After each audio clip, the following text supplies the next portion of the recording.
Hello, today I'll share with you the 3 different stages of a teenager. আমি 3টে stage describe করব টিনেজারদের কীরকম ধরনের স্টেজের উপর দিয়ে তারা যায়।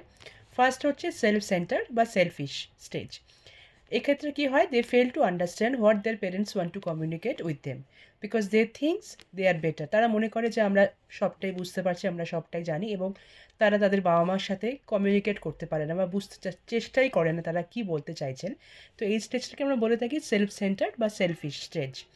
নাম্বার 2 হচ্ছে ফাইট উইথ কোঅপারেশন। এই ক্ষেত্রে যেটা হয় যে তারা বুঝতে চায় না তারা বাবা মা কী বলছে, তাদের মধ্যে একটা উইলিংনেস থাকে বোঝার, বা তারা চেষ্টা করে যে সেটার সাথে কোঅপারেট করতে বা বাবা মা কী বলছে সেটার সাথে বুঝতে চেষ্টা করে। So they have a tendency to cooperate with their parents and they have a willingness to understand what they are communicating with them. আর লাস্ট হচ্ছে রেসপন্সিবল বা helpful. This is the best word, এটা সব থেকে দরকার টিনেজারদের মধ্যে helpful বা responsibility থাকার।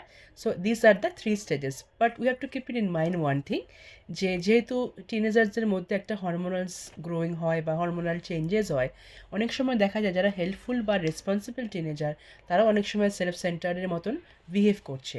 সো অ্যাজ এ প্যারেন্টস আমাদের এটা মাথায় রাখতে হবে যে এই ধরনের 3 স্টেজেসের মধ্যে তার কী ধরনের চেঞ্জেস হচ্ছে, কেন হচ্ছে সেটা তাদেরকে বুঝতে হবে, এবং সফটলি বা খুব শান্তভাবে তাদের সাথে কমিউনিকেট করে ব্যাপারটাকে হ্যান্ডেল করা উচিত। Thank you.